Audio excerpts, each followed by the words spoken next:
নমস্কার, সনাতনী কথা বা এই রূপা চ্যানেলে আপনাদের সবাইকে স্বাগত। আমি রূপা আছি আপনাদের সাথে। থাম্বনেল দেখে আপনারা বুঝেই গেছেন আজকের বিষয় হলো নবদুর্গা। শরৎকালের এই দুর্গাপূজাতে বেশিরভাগ জায়গাতে ষষ্ঠী থেকে পুজো শুরু হয় এবং মূলত মহিষাসুর মর্দিনী রূপেরই পুজো করা হয়। তবে এখনও কিছু কিছু জায়গায় নবদুর্গার পুজো প্রচলন রয়েছে। আসলে এই দুর্গাপূজা শুরু হয় মহালয়ার পর থেকে, অর্থাৎ আশ্বিন মাসের শুক্লপক্ষের প্রতিপদ থেকে নবমী পর্যন্ত দেবী দুর্গার 9টি মূল রূপের পূজা করা হয়। দশমীতে মা দুর্গা মহিষাসুর মর্দিনী রূপে মহিষাসুরকে বধ করে বিজয় লাভ করেছিলেন, তাই সেই দিন পালিত হয় বিজয়া দশমী। আগের একটি শর্টস ভিডিওতে আমি আপনাদের নবদুর্গার নাম বলেছিলাম। আজকের এই ভিডিওটিতে দেবী দুর্গার 9টি রূপ, প্রতি রূপের ভিন্ন সাজসজ্জা, বাহন, প্রতি রূপের প্রিয় ভোগ, তার সাথে কোন রূপ কোন গ্রহ এবং কোন রাশিকে সঞ্চালন তথা নিয়ন্ত্রণ করেন সেই সম্পর্কে বিস্তারিত তথ্য দেব আপনাদের। নবরাত্রির প্রথম দিনে পূজিতা হন দেবী শৈলপুত্রী। শৈল অর্থাৎ পর্বত, পর্বতরাজ হিমালয়ের কন্যা হওয়ায় এমন নামকরণ। এনার বাহন বৃষ অর্থাৎ ষাঁড়। দেবীর ডান হাতে ধারণ করে থাকেন ত্রিশূল এবং বাম হাতে ধারণ করেন পদ্ম। এই দেবী ভক্তদের আরোগ্য দান করেন। গাওয়া ঘি হল দেবীর প্রিয় ভোগ। দেবী শৈলপুত্রী রবি গ্রহ এবং তার সাথে মেষ ও বৃশ্চিক রাশির সঞ্চালিকা। দ্বিতীয় দিনে পূজিতা হন দেবী ব্রহ্মচারিণী। ব্রহ্মচারীর বেশে থাকা এই দেবী ডান হাতে ধারণ করেন জপমালা এবং বাম হাতে ধারণ করেন কমণ্ডলু। দেবী ব্রহ্মচারিণী ভক্তদের বৈরাগ্য, সদাচার, সংযম এবং ব্রহ্মজ্ঞান প্রদান করেন। দেবীর প্রিয় ভোগ চিনি। এই দেবী রাহু গ্রহ এবং তার সাথে তুলা রাশির সঞ্চালিকা। তৃতীয় দিনে পূজিতা হন দেবী চন্দ্রঘণ্টা। মস্তকে চন্দ্রের আভা ধারণকারী এই দেবী চন্দ্রের থেকেও বেশি লাবণ্যময়। 10 হাত সম্পন্ন এই দেবী ধারণ করেন কমণ্ডলু, তলোয়ার, গদা, পদ্ম, ত্রিশূল, ধনুর্বাণ এবং জপমালা।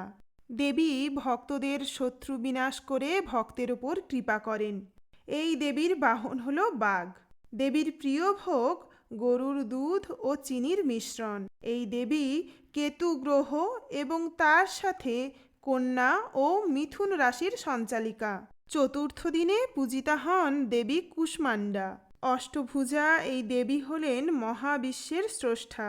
দেবী ভক্তদের নির্ণয় শক্তি প্রদান করেন এবং তাদের সমগ্র ত্রিতাপ জ্বালা ভক্ষণ করেন।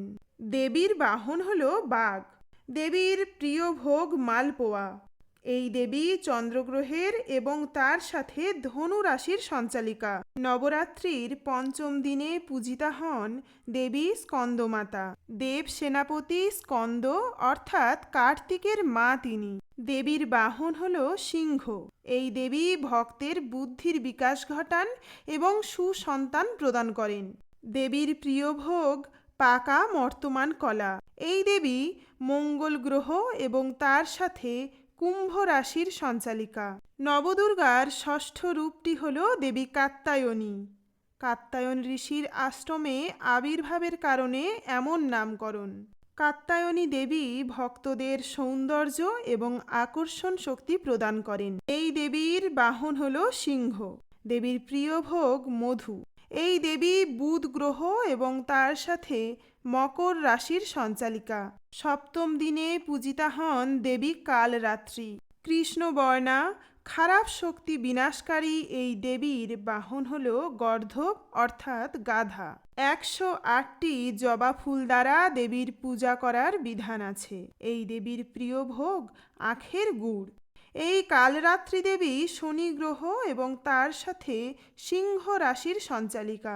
অষ্টম দিনে পূজিতা হন দেবী মহাগৌরী। শিব সোহাগিনী সন্তান বৎসলা গৌরবর্ণা এই দেবী মা দুর্গার প্রসন্ন রূপ। অষ্টবর্ষা অর্থাৎ ৮ বছরের কুমারী মেয়ে রূপে পূজিতা হন এই দেবী। এই কারণে দুর্গাপূজার অষ্টমীতে অনেক জায়গায় কুমারী পূজার রীতি রয়েছে।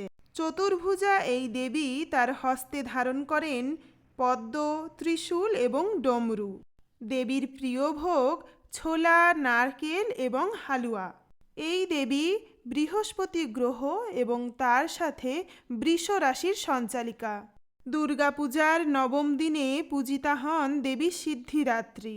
অপরূপ লাবণ্যময়ী এই দেবী ত্রিনয়নী। তিনি কোনো রূপে চতুর্ভুজা, আবার কখনো অষ্টভুজা রূপে নিজেকে প্রকাশ করেন। দেবী সিদ্ধিদাত্রী ভক্তের অকাল মৃত্যুকে হরণ করেন এবং সুকাজে সিদ্ধিদান করেন। দেবাদিদেব মহাদেব একদা দেবী শক্তিকে দেবী সিদ্ধিদাত্রী রূপে পূজা করেছিলেন। এই দেবীর বাহন হল সিংহ, তবে অনেক ক্ষেত্রে দেবী ফুটন্ত পদ্মফুলের ওপর বসে থাকেন। চতুর্ভুজা এই দেবী তার 4 হস্তে ধারণ করেন শঙ্খ, চক্র, গদা ও পদ্ম। দেবীর প্রিয় ভোগ হল দুধ ও চাল দিয়ে তৈরি পায়েস এবং তার সাথে কালো তিলের নৈবেদ্য। মা সিদ্ধিদাত্রী শুক্র গ্রহ এবং তার সাথে কর্কট ও মীন রাশির সঞ্চালিকা।